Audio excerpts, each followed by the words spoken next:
Just seeing the amount of sacrifice that they had to go through in order to even just be able to provide for us. We were illegal. Pretty we much. We were breaking the law 24/7. 24/7 and pyramid scheme. A pyramid scheme, which it's very different. Just pretend you're doing your work, and I go, hey. And I'm like, dude, I have a name. My bank account would be like at 13 cents, $1. Sometimes it would be negative. And I remember I saved the number as Chase Bad. And so I remember when that number called, I wouldn't answer. So it was kind of like, the feeling hurt. And, it kind of made me want to cry a little bit when I was in the car. Hello, everyone. Today is going to be our first podcast. I know we've done quite a bit of videos before. Yes. But this one is going to be officially our first podcast. And before we begin the podcast, we're just going to introduce ourselves to kind of give a little bit of background of who we are and what we're currently doing. So just to introduce myself, my name is Alexis Villegas. I'm currently 26 years old and currently have a business, and I'm in business with my brother Juan. Yeah, and so my name is Juan Villegas. We're brothers. I am 28 years old. And yeah, we have our e-commerce business, which officially we started in 2019, I believe. But there's a lot of things that we've done beforehand. And I think just sharing our experiences, like pretty much out of high school. Yeah. I think it'll be of a lot of value, and I think it'll help a lot of people not just get motivated, but I think through our experiences and our mistakes, our successes, I think a lot of people will benefit a lot from that. And with that, let's just go back to the beginning. We were born in Mexico, and I know we came here. I was 4, you were 6. Yes. And we came to Los Angeles, California, in South Central LA. And that's where we grew up for most of our life. Yeah, and for the people that do live there, we were on Stylize and Figueroa. So if you guys have gone to there, like it's not the best, but it ain't the worst. But it ain't the worst, but it's not the best. Yeah. Okay. And so we are gonna be doing podcast every week, every 2 weeks. And one of the reasons why we want to start doing podcasts is because we want to share our experience and our knowledge, and we just want to put it out there so maybe it could help someone, and just we could share, like I mentioned, we could share our experiences. Yeah, and just adding to that, at least from what I've seen, there's not a lot of people that are, I'm not gonna say we're successful, but I think we're doing pretty well. And I know it might be difficult for a lot of people to even know where to start. And I think, like how we had mentioned before, I think just our experiences, knowing where we came from, no money. And it's not to say like I'm victimizing myself, but like no money, no connections, no parents. Like pretty much we were just in South LA, going through high school. I mean, finished high school, and then pretty much it's just like, just put yourself in that position. It's like, where do you start? Like you go to a job, you go to college. We had no connections. We have no rich uncle, no rich, nothing. Yeah. And at that point, I think, I don't know if we're gonna put this up there. We didn't have any papers. Papers as in like, we were illegal. Pretty much. We were breaking the law 24/7. 24/7, and so knowing that, I think, and just going through life and experience a lot of things, just putting it out there, I think is gonna help a lot of people and maybe even inspires people. But I definitely do see like the struggles that people go through, and I think not as long, but if we put things out there, people are gonna like see and actually like know that it's possible to actually do something. Yep. More than just like the basic day-to-day paycheck to paycheck living. Right. Yeah. And so with that, let's like I mentioned, we did grow up in South Central LA. And as far as I could remember, we grew up in an environment of watching our parents work, have a good work ethic, work hard, try to provide for everyone in the family.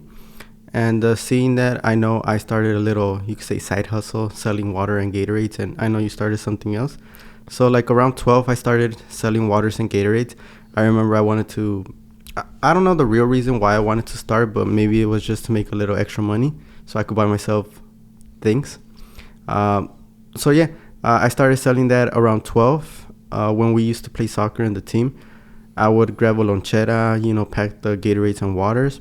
And after the game with the other opponents, I would just go up to them and tell them, hey, like, do you want to buy a water, Gatorade? Everything is at $1.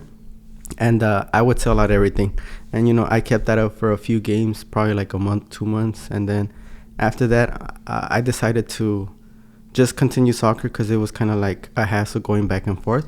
So that was one of my first experience with, kind of like that entrepreneur journey, activities at 12 years old. And I know you had a similar experience. Yeah, and I think it just came more from necessity than wanting to be an entrepreneur. It's just the lack of money. I know we had Xbox, we have games, and I just have a natural proclivity to just being introverted, quiet, to myself. And so the easiest thing for me, I know eBay back then in 2012 was a pretty big thing. And so we had a lot of stuff that we didn't use anymore. We didn't really play video games, I think, at that point. And so we just had a lot of stuff, and eBay was a channel that I'm like, okay, maybe we could sell this stuff and, make some money. And so that's what I started doing. Pretty much everything that was lying on the house that we didn't need, I just listed up on eBay, sold it, learned how to list on eBay, take pictures on eBay, and list the items and make it so that it's attractive to the customers to buy. And so I think that was just I got my feet wet at that time with the e-commerce, which, like I said, like I had mentioned before, especially if you have no connections or you have no guidance or path to how are you going to be successful. I think online, it's a good way to start. It's not, I wouldn't recommend that it's the way to start, but I think that's how we started. Yeah, it's just to get the ball rolling. Yeah. Okay. So that was a little bit before high school. And before we get into after high school and how we started this journey, kind of want to ask Juan, and I know it's for myself is the same thing, but kind of why are we doing this? What's our purpose? Why do we want to, why did we start a business? Yeah, and so I think from the very beginning, we've always wanted to do something. Because I remember even in high school that we had talks of we wanted to either start a business or be successful. But I think everyone wants that. It, yep. But I think the reason why we actually pushed to make that happen is because of my parents. So, coming from Mexico, and pretty much just risking everything for us. I know there was probably other reasons too, but primarily for us, just seeing the amount of sacrifice that they had to go through in order to even just be able to provide for us. I know just examples of for example, when my mom, there was times where she worked 7 days a week, 12 hours a day. So I remember Monday through Sunday, 7 a.m. to 7 p.m. She was working consistently. On top of that, once she finished work, she used to come home, and I'll use it as an excuse that we were younger, but she used to make food for us. She used to attend to us. So pretty much for a long periods of times, there was times that my mom just sacrificed everything for us, not just money-wise, but also her time. So she really didn't go out at all. I mean, which I don't think she usually never did, but she sacrificed everything. You could say she sacrificed her life for us. And so just seeing that, my dad too, but more my mom, I remember specifically, and just seeing that, it's kind of it just motivated me to me, you know what, later down the line, I don't want my mom to work. I don't want her to work 7 days a week. I don't want her to work on ride on the metro, because remember she used to go on the bus. Yep. Every day, wake up at 6:30, get on the bus. And so she worked from 7 to 7, but she actually was outside more because she had to go on the bus. I remember it was the 81 there on Figueroa. She used to take another bus and then get to work. Especially it was longer when she used to work in the valley, which is probably it took her an hour and a half just on the bus. So just imagine going an hour and a half to get to work 12 hours and then come back on the bus. And so just seeing the sacrifice that both my parents did, it just, I want to be successful so in the future they don't have to work. And so that was the primary motivator for us. And I think it is for a lot of people too. Yeah. And same thing for me. That's one of the reasons why I still continue doing this thing, is just to provide for my parents. I know they sacrificed in the beginning, so now it's our turn to sacrifice and provide for them, giving them the option to retire. I know we were able to retire our mom in around 2020. So now she's at home taking care of your son. My son, yeah. Our grandchildren. Our grandchildren. Her grandchildren. And I know my dad, it's we could still give him the option to retire. I know he doesn't want to retire. He still wants to stay active. But now he has that option.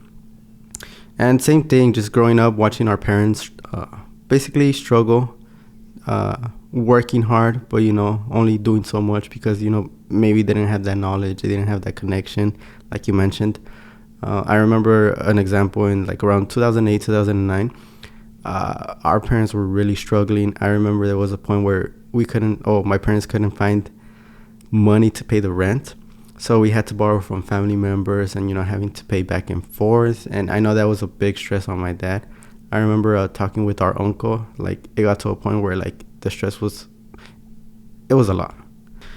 And moving on from that, continuing on. So let's get started with after high school or around high school. I know, like, we're 2 years apart. So you kind of had 2 years of life experience after. You kind of have, like, 2 more years ahead of me. Yeah. So I know, like, you graduated around 2012. 2012. I graduated 2014. And during that time, so, like, what was your first job, like, after high school? Yeah, so straight out of high school, just the natural path was college. That's in high school, our network, our surroundings, it was just pretty much go to college. Mm-hmm. And so I remember I applied to to quite a bit. I applied to a few colleges. I got accepted to some, but I think the easiest place for me to college was Cal State LA, Mm-hmm. CSU LA. It's closest. So then I did go there to pretty much, get the paperwork and all that, and then seeing like the financial aspect of it. And I remember it was going to be a lot, mm-hmm. At least relatively for us in that position. And so it just didn't make sense financially because I or my parents, like, they weren't going to be able to help me, and it was a lot. So then I just decided to go to Trade Tech, mm-hmm. like community college pretty much. And so I went to community college for like a year, mm-hmm. a year and a half. And so on the side also, I did start working at the Home Depot. But I remember back then, I don't think Indeed or Craigslist was a big thing. No. Craigslist as in like, getting a job. And so those websites, or at least I didn't know of them. And so I remember the way that I used to go apply was I remember just going in person. Like I went to supermarkets and asking, like the workers, like, do you guys know if you're hiring, or do you guys is your manager here? So because I'm looking for a job. And so I remember going to markets, to different places, and then I did get to the Home Depot, and they just told me to apply online. And so I did. Eventually I did get a job. And so for around a little bit less than a year, I was going to college and working part-time at the Home Depot too. And so pretty much that was what I did, straight out of high school. Mm-hmm. And that was like around the 2012, getting to the 2013. That was, I think that was 2013. Yeah. Yeah. And then for me, during high school, I know I'm jumping a little bit ahead, but during high school, it was like I was exposed to a higher level of thinking because of Juan. But before we get to it, during high school, because of that being exposed to that higher level of thinking, I knew right away that I wasn't going to go to college. College wasn't the thing for me. So I didn't even apply. I know a lot of my counselors were like, you need to apply. The application are free. Like, you get up to 5 applications to go to a college. I didn't apply. Like, I already knew what I wanted to do. And then right after high school, the first job I got was Superior. And then one of the reasons why I got that, because I remember my dad, he lost one of the keys for the Sienna he used to drive. And at the time, like, to get a replacement was like $150, $200. And so, like, we couldn't even, like, it was hard to even, like, cover that $200 cost. So in my head, I'm like, man, I'm still 17 at that time. I'm like, man, you know what? I'm just going to go get a job so I can start making money and, be able to help around with, like, those type of expenses. So what I did is I used to, like, I at the time I didn't drive, so I would just walk around to the closest jobs that were close to our house. And I would just ask, like, hey, do you happen to have work? And then until I went to the Superior. And I remember that time when I went to the Superior, I went with a dress shirt, a tie, and everything, because that's how we were brought up in school. Kind of like, like, be presentable and everything. And so, like, that was my first job, Superior. And I remember for 8 months, I was just outside in the parking lot, juntando los carritos, basically, like, picking up the carts. And so that was, like, in the rain and the heat. And then later on, I moved on to the inside, working in the produce section. But that was only for, like, a month, 2 months.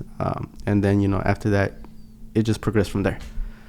But yeah, continuing with you, Juan, I know after the Home Depot, like, you were kind of introduced to, you could say, something else. Yeah, and so going to college and Home Depot, that's pretty much what I was gonna do. Eventually I was just studying to become a mechanical engineer, and so that's what I was gonna do. But then I was introduced to one of our friends that we still know to this day, to World Financial Group.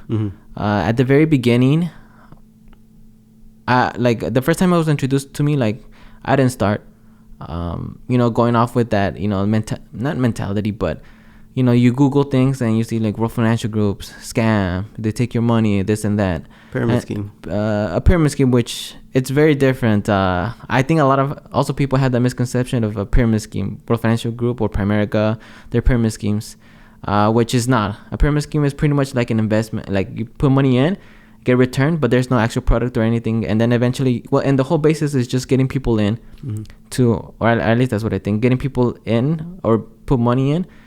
And usually it's the first people that started, that get the money, and eventually it just runs dry. So that's a Ponzi scheme. But yeah, and so seeing all that, I didn't start. But as time went on, I saw my friend, dressing professionally. His attitude changed, mentality changed, and so as he kept doing it, I'm like, I want to see what's it about. And so then eventually I'm like, it also got started because they also went to a Las Vegas convention, and so I went there for no reason. Honestly, I didn't do anything. I was, I think, 18, 19 at that time. I really couldn't do anything, so I pretty much just stayed in the hotel room, went to the pool, but then after that, seeing their just excitedness, just being excited, I'm like, you know what, let me start. And so that I did start with him. And then, and then just starting, like just going to their meetings and whatnot, I learned a lot of things. Like my mentality shifted. And so, that's why, like, I think it was a place that it started kind of our, like, just, actual, like, focus and mentality that is, a job isn't necessarily like your only choice, or like, the 9 to 5, which isn't bad, but it just shifted more of our perspective. Like, like, and kind of solidified that, we want to be our own bosses in a sense. We want to start our own business. But yeah, being there, it changed my mentality a lot. I learned a lot about insurance too. Yeah. Which we both have. Yep. And so, and I believe everyone should have. But it just changed our perspective a lot. We learned a lot. I learned how to talk to people. I remember going every day. I needed to talk to people. I remember I used to present in front of, what do you call it? Like community centers. I learned a lot. I learned how to communicate better. I gained a lot of confidence there because I actually had to go talk to people. And so I gained a lot of confidence there too. And so that made me being naturally introverted, it definitely pushed me out of my comfort zone for sure. And so I got a lot of skills from that, and my mentality shifted considerably. And you began World Financial Group around 2013? 2013. All the way to 2015, I believe. 2015. And around that time, 2013, I was still in high school. And I remember Juan, he came up to me. He's like, hey, like, you got to come down to this event. Like, all these successful people, and like seeing his excitement, like it kind of made me curious. So I ended up going on a Saturday to an event, and I saw all these people, making all this money, all this figure. So in my head, I'm like, if these people are making this much money, then it's possible. Maybe that's something I could do. So I started going. Like, I was still in high school. I started going to the meetings. I used to go to like the trainings, and I was exposed to a higher level of thinking, which, being exposed to that, like I mentioned, kind of made me decide not to go to college. And so around the same period, 2013 all the way to like 2015, I was in World Financial Group.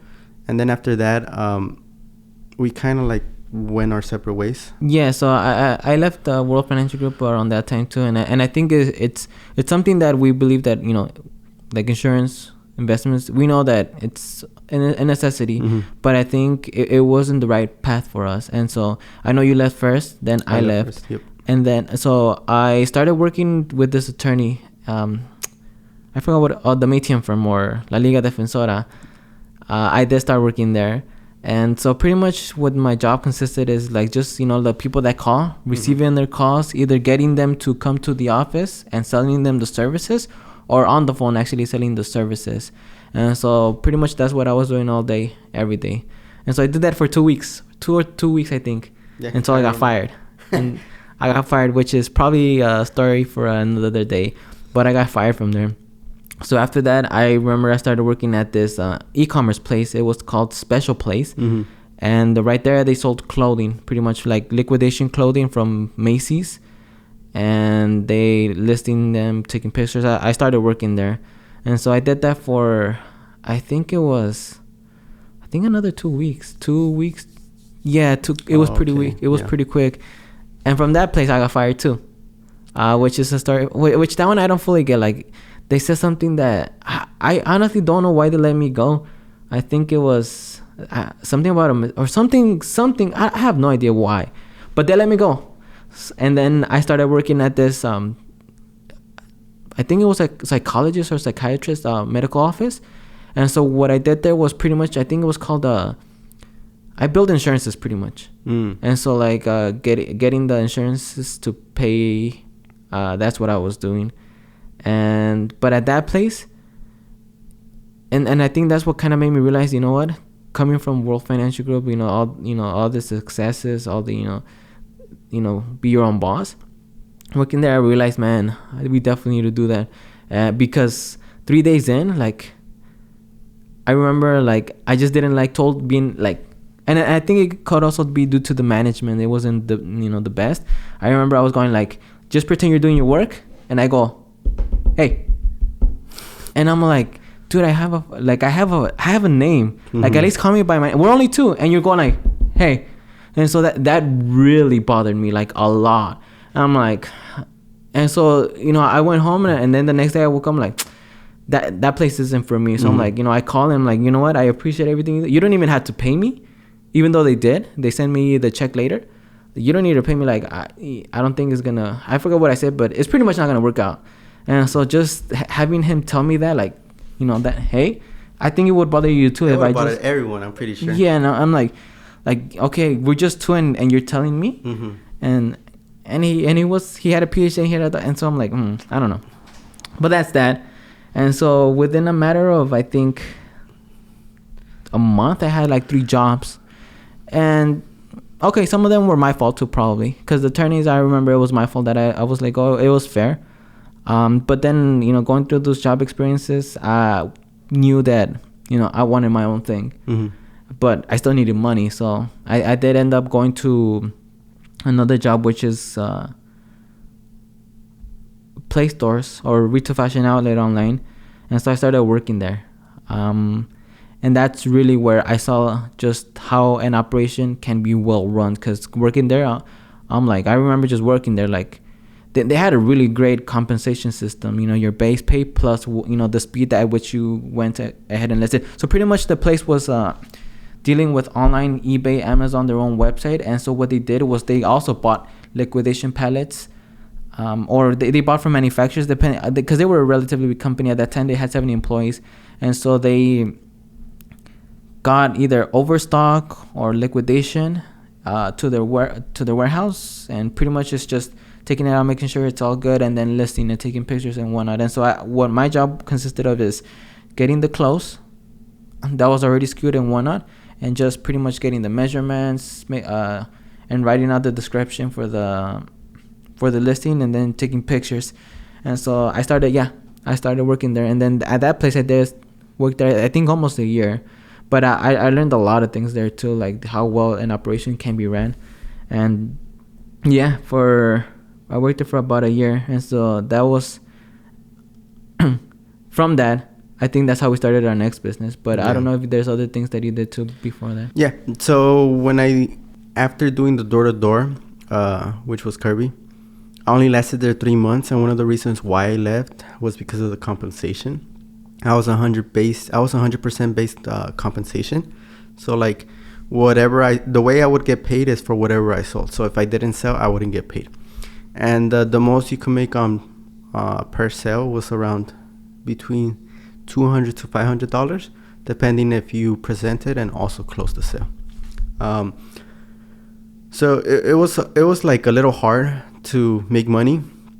Also, one of the reasons why is because it's a $2,000 vacuum. So I don't think anyone woke up that day thinking they were going to buy a $2,000 vacuum. So you really had to, you could say, sell people.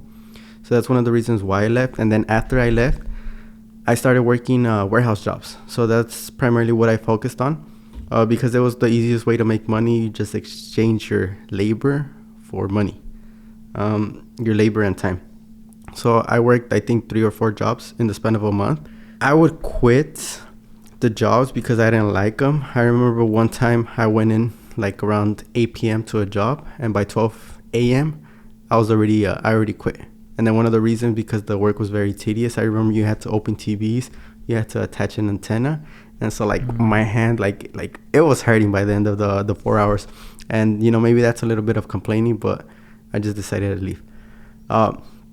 Until I found, you could say, the job that I settled in, which was Sugar Fina, which was a luxury candy brand, luxury company. And I used to work in their manufacturing, company. You used to package the candy and everything. So I worked there from the end of 2015 to 2017, early 2017. And I know, like Juan mentioned before that, we started our first business, which was Forma Apparel, Integrated Services. And I know one of the reasons why we started was because Juan started in retail fashion outlet. Yeah, it was the company that you see online. If you just Google retail fashion outlet, you'll see them. But yeah, coming from that, seeing how the operations ran, seeing pretty much everything, I thought, what, it's maybe something that we might want to do. And especially on YouTube, I think at that time there was quite a bit of people selling liquidation stuff. So not just clothing, but I think other stuff, like pots and pans. Electronics was a big thing. It was. And so we started clothes because that's what I knew at least. And so I know we started with clothes. And so we formed our LLC, our company. And right away we got to start buying the inventory. And I think we got loans, huh? Did we get loans to get our first initial inventory? I don't think in the beginning, because in the beginning, remember we went to Goodwill? Oh, you're right, yeah. Yeah, so we started out in Goodwill. I remember you had a friend working there. So he would tell us when the deals were going on. And some of the deals were like every item in the store were $1. So I remember you were doing your research and you're like, okay, let's go. Everything is at $1. And I know we started out buying jackets. We started buying out suits because we could sell them for a higher price. If we were able to get them at $1, we were able to sell them for $30, $60, $80. That's a good margin. Yeah, and so I just remember that is how we started.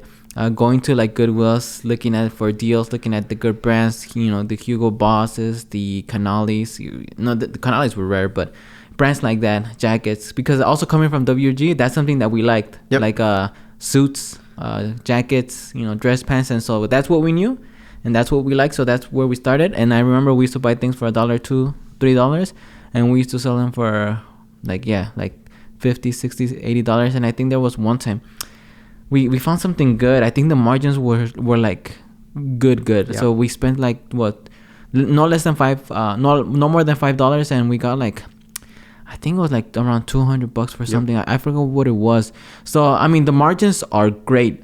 The only problem with that business model is that it's not scalable. So we're just limited to us two, and so there's only so much inventory that we could actually go out and look and search for. I remember we used to go. There was one time where we went to like different, like you went to this Goodwill, I went to this Goodwill, and we used to do that. So that's how we started. So I remember that was how we first started, and I just remember that. But coming from the knowledge of it, like the retail fashion outlet, that's what we started. We started doing. Yeah, and you already knew what to do because, like how you mentioned, you came from that knowledge, so you already knew how to list. You already knew like what to look for, what brands were good sellers. So I know like a good portion of it was because of your knowledge.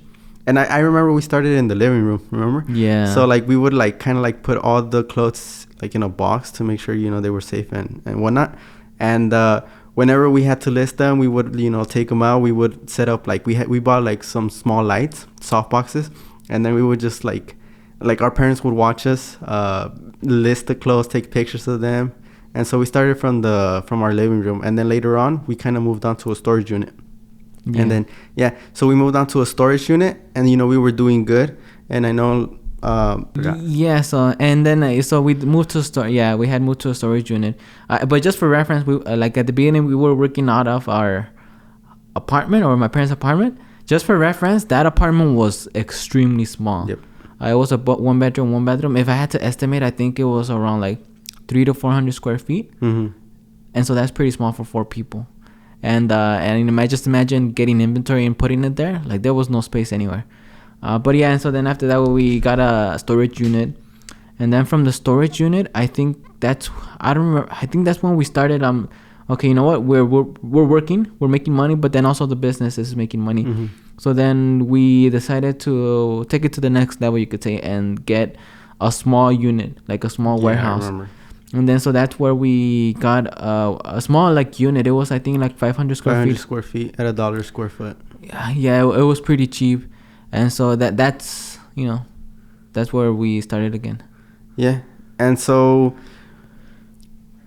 because it was $1 a square foot, the rent was $500. So like it wasn't a lot to where like, like we were struggling, but it wasn't a little bit. Like, I know most of the stuff we were paying for was coming from our jobs. And so like, and then also kind of like the excess, you could say, profit from the sales coming in and out. And I know we started doing that, and eventually working out from that unit, we started like how Juan mentioned, it was kind of like hard to scale shopping at Goodwill. So that's when we started looking, like online, and that's when we first got our pallet, right? Yeah, the pallet. And so we already had our license, our LLC, and pretty much all our licenses. And so we just, like, I think we just kind of like take it to the next level and like starting buying pallets directly like from Macy's.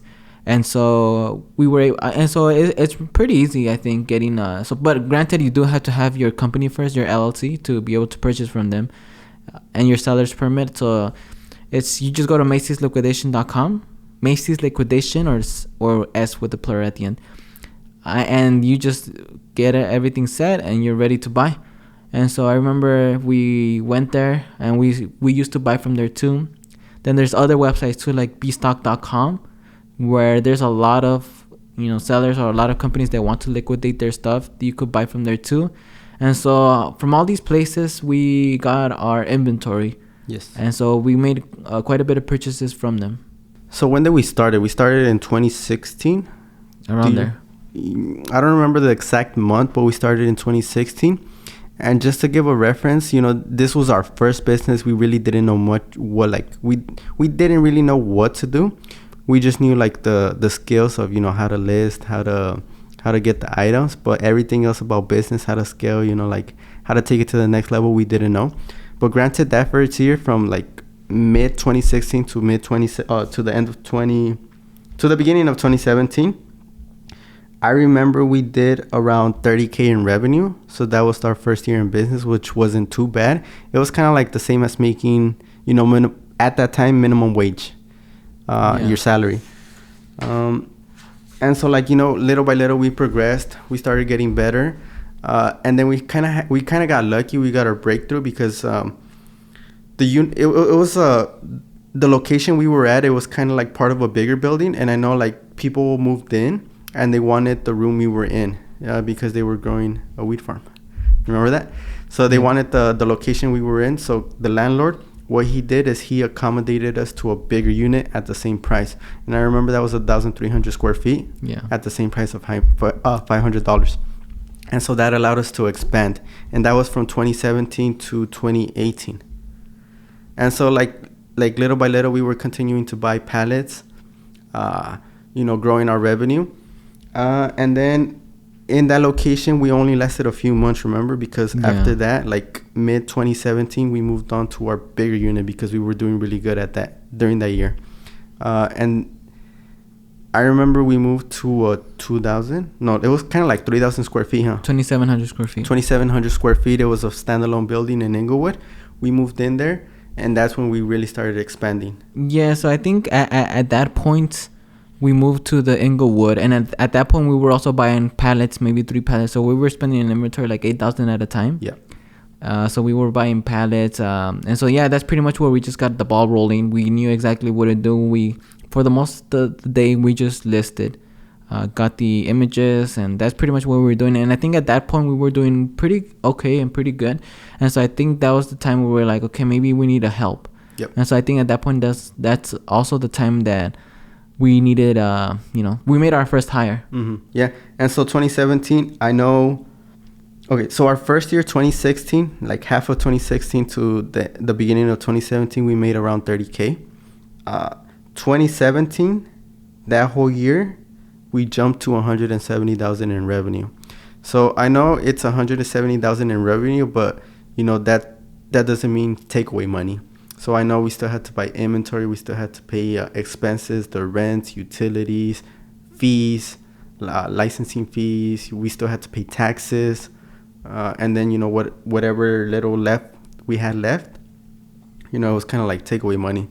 So I know during that time, you could say it wasn't all sunshine and rainbows. I know we also made a lot of mistakes.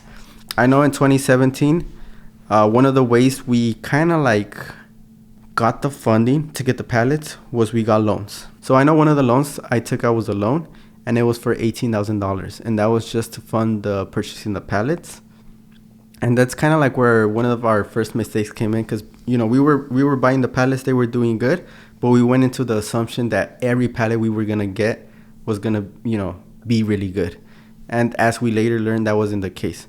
So it does like matter when you do buy pallets to kind of like sell online. It does matter what type of inventory you do get, because if you get the wrong inventory and it doesn't sell, you're just gonna have it there. So it's kind of like you have pallets of money just sitting there. Yeah, and so 2018, I think that's when we started seeing our first struggles. Pretty much, I think just some of the inventory that we bought, it wasn't like selling, and so I think that's where we came across like, fuck, maybe this is something that we need to rethink our business model. And I think at that point, we had to part ways with our first hire. And I think at that point we were, I think it's time to, at least you started with, it's time to get a job. Yeah. And I remember that day, like when I got a job at a manufacturing for like airplane parts. But I remember the feeling of, like we did our usual routine. We worked out in the morning, and then we went to the warehouse. And then it was like, fuck, I got to go to work. And I remember that feeling is like, from being your own boss to going back to work for someone else. It was kind of like the feeling hurt, and it kind of made me want to cry a little bit when I was in the car about to leave. And just making those mistakes, we kind of had to decide, we could continue the business, maybe we could continue struggling, but is this something we want to do? And I think we decided maybe it's not what we want to do, like selling liquidation, like liquidation pallets and clothing. And so like we decided, okay, maybe let's just take a step back and let's reevaluate our situation. And so that's why we got jobs. Yeah, but even at that point, we got jobs. You got a job first. Mm-hmm. And I think because we didn't like completely just just stop, because we still needed, like, there was still loans that needed to be paid, and so we still had a lot of inventory. So you got a job, and I remember I was still trying to like sell the inventory and whatnot. And I think at some point too, I'm like, I need a job too.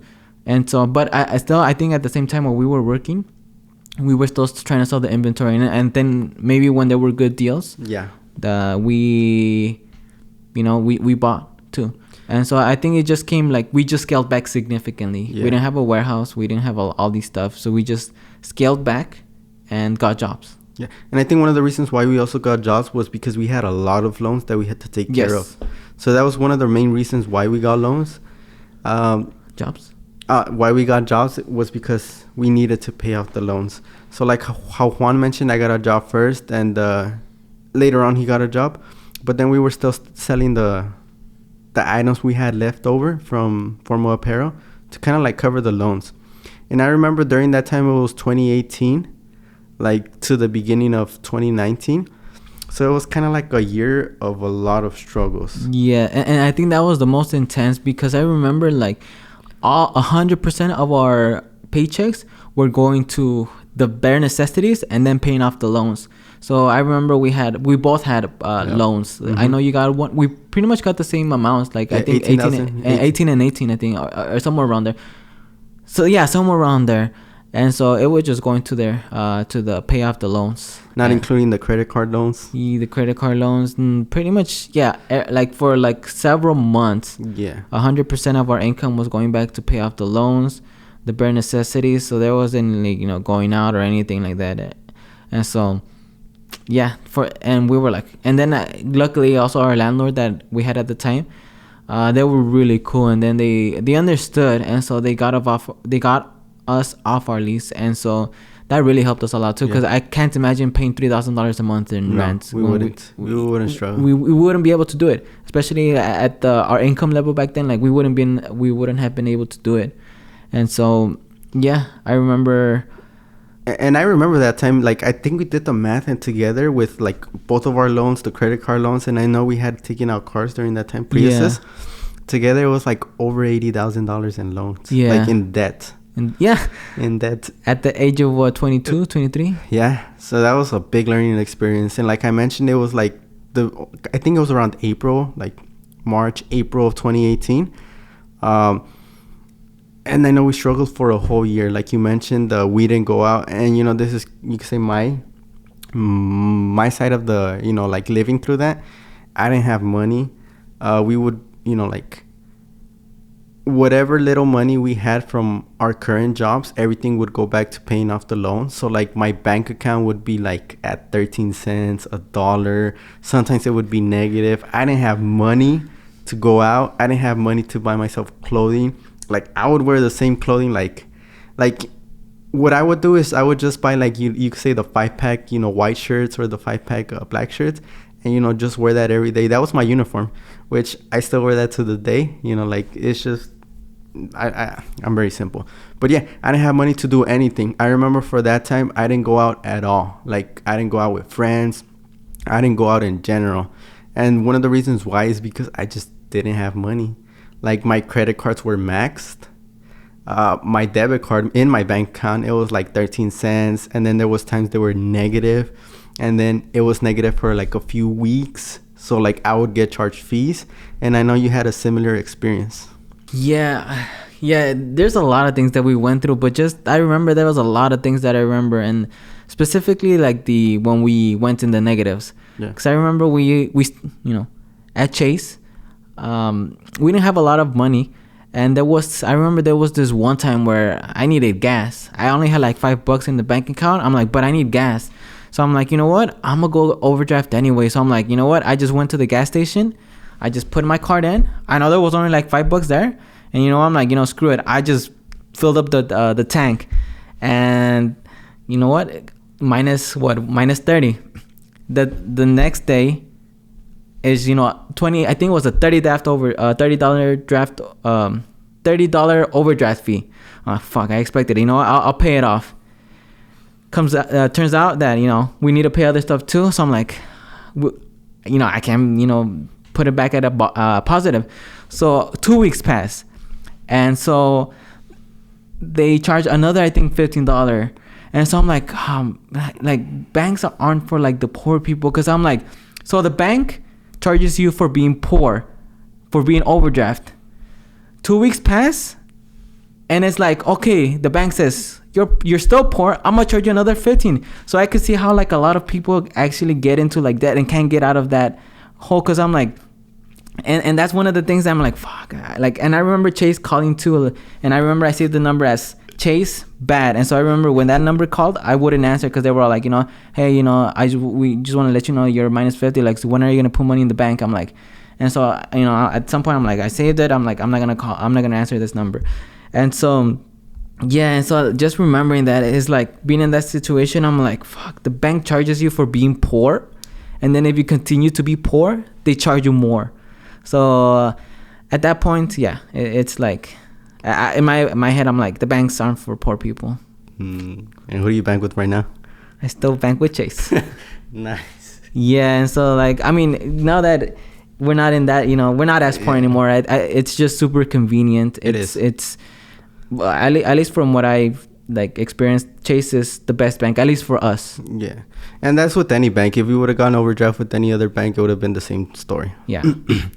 But yeah, like I mentioned, both of us struggled during that year. I know you were similar. You didn't go out really. Like I didn't go out, and it was for a whole year. And it was like during that time we just focused on ourselves, focused on, you know, getting back on our feet, paying off our debt, you know, looking into starting the next thing, which leads me up to the next thing. I know we had multiple jobs. What was I working in? You were working, I think. Oh yeah, and during that time I was working. Doing deliveries. So I was called the merchandiser. So if you ever see like those Lace people or the Coca-Cola people kind of like stocking up the shelves, I used to do that. I used to have my own route. I used to work for this company called Mercado Latino. So they would sell like Hispanic goods. I know their main brand was Faraon. So like I would have my own route, and then I would just, my main thing was I had my stores, so I would drive, stock up the shelves, kind of like see what needs to be order it, and then, you know, that was my whole thing. And I know for you it was a little different. Yeah, and so I just also want to preface it by saying that I think even like just throughout high school though, we were always like on YouTube videos, like just learning, studying other businesses, studying other people that had businesses, studying successful people. And so I think throughout that time, I think it also came to like the mentality that we built to do WFG, that we were always learning, trying to like not just acquire, but like learn, and how we can apply those things that we learned to our personal business endeavors. And so throughout the time we were always like on YouTube. We were always like, I think we were at that time we were also hearing Audible. And so I know there's a lot of books that we read that we understood, or that they made sense. They made sense, but we didn't fully understand them. Until later on. Now owning a business with I think 8 employees, now we like understand them. And I think a lot of the times where you had to experience things in order to like fully understand them. But so just going back to like the form apparel, I think after some time, like, you know, we were trying to like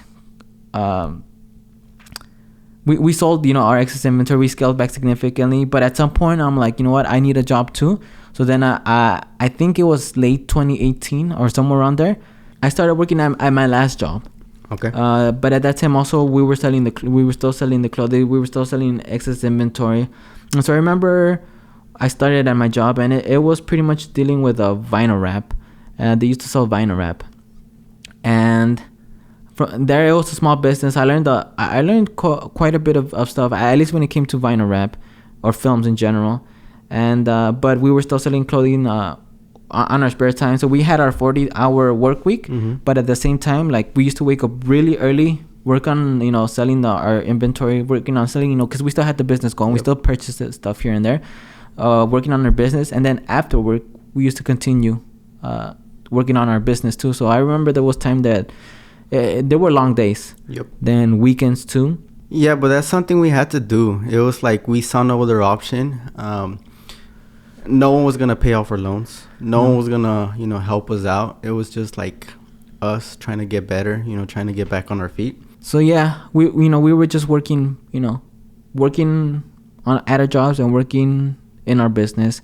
And I think I learned a lot of stuff there too. And so, but the opportunity presented itself to where we could start something similar, not the exact same thing, but similar. And so I think we just took that opportunity. And so at that time we had pretty much 3 things going on, which was the clothing that we were selling, or the liquidations, because I think at that point it was not just clothing, it was other stuff too. Because I remember we used to buy, like, or we had bought toys that we sold at the flea market. So that's something else that we did. So we got some experience selling at the swap meets. I think it was 2018. What is it? Thanksgiving? Oh, Black Friday that we went there.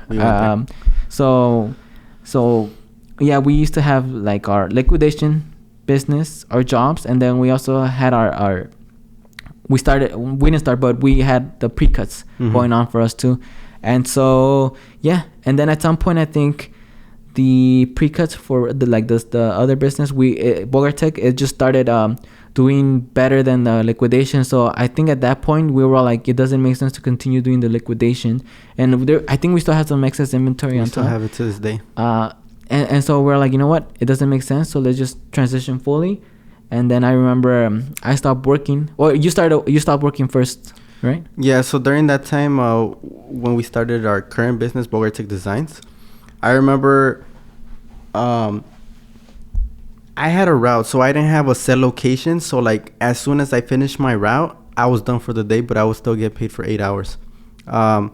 So what I would do is I would work on the business in the morning. I would go to my routes, do them as fast as I can. And, during that time when you really, need to finish, you find ways to kind of like, cut down time a lot. So I remember like during those times, there would be times I would work 3 hours, 4 hours, and then so it was work on the business, go work during that time, and then come back and continue working on the business. So yeah, that was the whole thing of doing that process. And I know when we started our first month, how much did we do in revenue? Yeah, so when we transitioned from like our liquidation to our Bogartech business, the first month was $116 that we did. Okay. And then walk us, from each month after that. Yeah, so the first month it was 116. Second month it was 2,000. Month after that was 8,000. Next month 12,000. The next month after that was 16,000. Next month was 19,000. The next month after that was 20,000. And then the final month for that year was $26,000 in that month. Yeah. So we started, we didn't have a full year, but I know we ended the year of 2019. That's when we started. We ended with 105,000 in revenue. Yeah. So yeah, when we transitioned to that, yeah, it was 105 for that year. Yeah. And it was during these times that we saw, like maybe this is a very scalable business. And the reason why we scaled so fast was because we had all this prior knowledge. Yeah. If we would have started with like zero experience, I don't think we would have grown into where it's at right now, or I don't think we would have done 105,000 during that year. So one of the main reasons why we got to that level was because of our prior experience. We already knew how to deal with Amazon, eBay, Etsy, the other marketplaces. We already knew kind of like our logistics. We already had the work ethic. So we kind of had a lot of things going to us. We had years of experience that kind of like allowed us to make that income. Yeah. Yeah. And so kind of like just like how Alex Hormozy says it, pretty much the skills that we had gained, it just pretty much stacked up to where we actually did something that actually was good. It just like the skills that we had accumulated throughout the time, it just piled up, and that's how it started taking off. So that's pretty much how it happened. Yeah, and during that time, because we were doing like our last month, we did 26K in revenue. We had excess cash, and that's when we little by little we started getting more cash into our bank accounts, our personal bank accounts. We started paying off loans. Yep. So that was like one of the first times we were kind of like, we saw like how you say the light at the end of the tunnel. Yeah. So that's how we were doing. So that was 2019. Now let's move on to 2020. So just to give a rough idea, in 2020 we hit 700K in revenue. So we made that jump of 2019 we did 105,000 to 2020 we kind of like multiplied it by 7 times, 7 times. And again, like I mentioned, it was because of all the skills we had acquired that allowed us to scale this quick.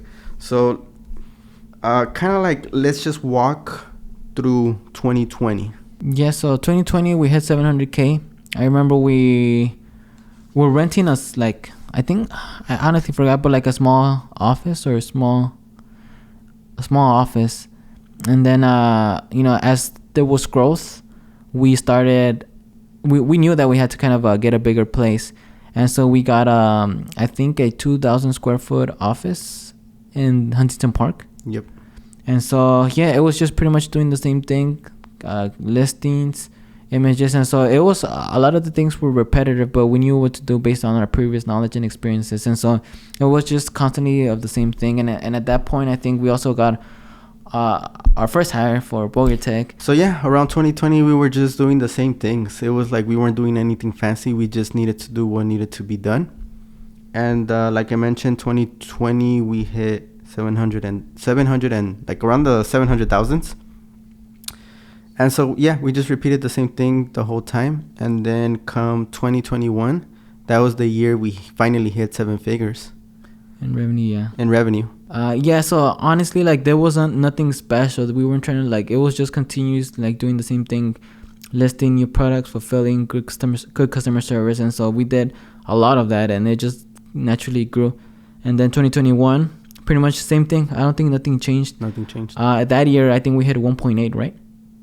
Yeah, we hit 1.8. Yeah, but then at that time, there was also, like, you could say we kind of got lucky in that sense, where we were in the right market, that in the e-commerce space, where people couldn't go out anywhere, and they just had a lot of excess money that was coming in. They didn't have to pay their rent, and on top of that, they were getting like $4,000 extra a month. People were getting cars. People were like, just, they had, and especially when you live like on a paycheck to, like, your mentality is like paycheck to paycheck, and you get some excess money. I think it's hard to control, like, it's because you come from experience of, like, not having something. So I think the lack of experience, like, it just kind of similar experience with my dad. It forces you to spend, in a sense. But yeah, and so a lot of people had excess money. We were online. People were shopping online, and so our business just pretty much doubled. It doubled overnight. Yeah, from 1 month to the other. Yeah, and so that was 2021. 2022, it was similar. At the beginning of 2022, we were like, I think March 2022 was our biggest month ever. Yeah. And yeah, and so we thought it was gonna do the same, but then as time passed on, like, people started COVID was pretty much over. Yep. And so we started going back to our regular, like, lives and whatnot. But at the same time, there was a lot of people, at least in the car industry, which were in the car film industry. A lot of people started, like, losing their jobs, and then also a lot of people started getting their, like, from the excess money that they had, the unemployment wasn't there, so they couldn't pay their cars. So a lot of people were losing their cars. A lot of repos. There was less money. People were more cautious of what they spent on, and so throughout 2022, we steadily saw, like, a gradual, like, decline. It wasn't like a sharp decline, but it was a gradual decline. But as we saw that, we knew there's things that we got to do, kind of like going back to our roots as to why we actually started growing. And so I remember, like, 2022 and like 2022 and onwards, because currently it's April 2023. We knew, okay, you know what, we just gotta do more products list and continue doing the same thing, and just focus on the market, just focus on what has been working for us, and continue doing that for an extended period of time. And then as we are seeing gradual decline 2022, even through, like, the recession and whatnot, through, like, and it may get worse, but even through all of this, our sales are starting to go back up. And so we see that kind of we veered off, because you remember 2022 we like, we're doing good, this and that. So I'm like, let's start a shop, let's start this. Let's see how we can make more money. So, like, let's see, even though we're in the automotive industry, in the film, let's see, okay, let's start making parts for cars. Let's start making carbon fiber parts. Let's start making printed things, signs, banners, and whatnot. So we kind of got distracted it was kind of like we got, like, our skills got us to a certain level, but then we got distracted. So we saw it in our income. We saw it in the revenue of the business. So it's kind of like, everything going down. Even though we were still doing good, we were bringing out products, it was still in decline. So it's kind of like that kind of made us realize that, hey, like, if we continue the path we're going, it's going to be another form of apparel, eventually down the line. So it's kind of like we got our shit together, and we, like, little by little, we just started going back, like how Juan mentioned, to what worked. And right now we are doing that. Yeah. And you could easily tell that if it wasn't for, like, just, you know what, let's get rid of everything else and you just focus on what had always been working for us. If it wasn't for that, our sale, like, we would be really, like, down, I think, over 50%. But because, for example, we started listing a lot more products and, just expanding the offering for each vehicle that we're doing. I know that might be too specific, but just going back to our roots and focusing and just focus. And that's one of the things that we always had read and always, like, understood, but we actually didn't understand. Like, we just focused back to what was working. then we started seeing like the started an increase again, and so currently that's where we're at in 2023. Yeah, and just to add on to that, I know at the beginning of the business for Bogartic Designs, the reason why we grew it so big is because we had that drive. We kind of had that sense of urgency, that necessity. We were uncomfortable having to pay back the loans, our credit cards, people calling us and, when our, like the banks, when are we going to get our money, in a sense. And I know during that time, we also had to get more loans to be able to pay off the loans. So it's kind of like we were working with a sense of urgency. And then once we started making 700,000, we started making seven figures. Yeah, the revenue was there. In revenue, like the money was there, we got comfortable. Yeah. So I think that's what kind of like for a year and a half, we got really comfortable. We were just going through the motions. We were just, we would still come to work every day. That's something we still did. Like we still had the discipline of coming every day, working 8 hours, 9 hours, 10 hours. But, we were just kind of like going through the motions. We weren't seeing how we could grow the business. We were just kind of like maintaining. So because we got comfortable, I think that's why, like it prevented us from growing like that much more. But then, like you mentioned, coming 2022, seeing the decline in the business, seeing the decline in the revenue, it kind of like got us a little bit uncomfortable. And so, yeah, that kind of like pushed us to now like where we are at right now. And right now we're currently pushing. I know that's something everyone at work, they see that we're pushing. We kind of have that sense of urgency, and it's because we know that if we don't do something to kind of like make the business better, then it's just gonna go back. Yeah, and so like definitely like you said, we didn't want it to be another Forma. Yeah. Luckily, we were in a position where we had like quite a bit of excess funds to be able to like fund any like extended periods of losses. But yeah, like you said, I think we did get too comfortable. Yeah. We got like we at that point we had money. I'm not gonna say we had a lot of money, but we had we bought a house. My mom was pretty much retired. So all these things were going good, and so I think that's what got us comfortable. This is gonna continue, for quite a bit of time, and so, but then when we started seeing it, yep, it's very true what you said. Yeah. Yeah, and I see that period of comfortableness. It was a year and a half of pretty much not trying to grow the business. Like I just look back and see like, if we would have done this, if we would have continue out through that growth phase, we would have been a lot bigger. But just like with anything, I don't think we should say if, if we would have done this. Okay, now we know what to do. So that's what we're doing right now. We're going after it. 2023, we're doing good, better than the end of 2022. And yeah, like how, the Hispanic community, the Spanish people, nos pusimos las pilas. And, we're just going after it. Yeah, and so, I mean... Yeah, that pretty much sums up everything that we've... I mean, there's probably like things that we missed here and there. Yeah, but there's a lot more, but... Sums up pretty much our experience, out of high school. Yeah. Yeah, basically our entrepreneur journey, which was what we wanted to share. How we got to the point where we're at right now, how we started our journey, and, basically how we got to our current business, which is Bogartic Designs. And yeah, we will be elaborating more on, you could say, what we're wrong with the other businesses, what we learned, what we didn't learn. But that's going to be for other podcasts. So like I mentioned, this was just an introduction so you guys could get to know us. And in the future, we're going to be making more podcasts. And so, yeah, we hope you guys enjoyed this podcast. Any last messages before we end it? Yeah, and so pretty much we're going to be talking about, our experiences, a lot of things that we learned, a lot of like things that I feel like many are experiences, things that'll help a lot of people. And then we're also going to talk about a lot of, the things that we started like enjoying now, which is I think cars, which is something at least personally for me that I didn't really care for. But being in the industry, I grew a liking to it.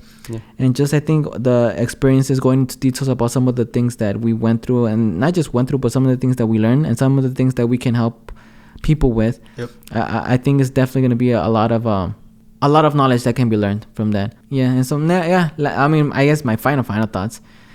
I think with our experiences, looking at everything, like I feel like there's gonna be a lot of value that we bring to the the people that listens. And so like, just I mean, if I could, just leave it at that, as there's gonna be a lot of value, I think, that we say, especially for like knowing like that where we came from, and what's actually possible. Yeah. I think I think it'll be good, even if it's just for ourselves. Like I think it'll be good to like that, to lay out all that information. Yeah, and then I guess one final thing is like, looking back at everything, I wouldn't consider ourselves specials. Where there's a lot of people that are smarter than us. There's a lot of people who have better connections, who grew up with family members who had like some type of financial knowledge. We had to learn everything on our own. There's nothing wrong with our parents telling us to go to work, go to college, become a doctor, become something successful through college. And so like, because we learned everything on our own, we kind of just want to pay it forward and share it to everyone. And anyone who comes across this video, kind of like give you that different perspective of viewing things, that there's, like how they say that there's multiple ways to, you could say, skin a cat. So there's different ways to be successful, or even just to live a better life, have a little bit more money, live more comfortable. And we're just gonna share our point of view, our perspective, and hopefully that can help you guys in the future. But yeah, anything else? No, I think those are some also final thoughts. Yeah. But yeah, with that being said, thank you guys for watching. Like how I mentioned, my name is Alexis. And my name is Juan. And thank you guys for watching, and we'll see you on the next podcast.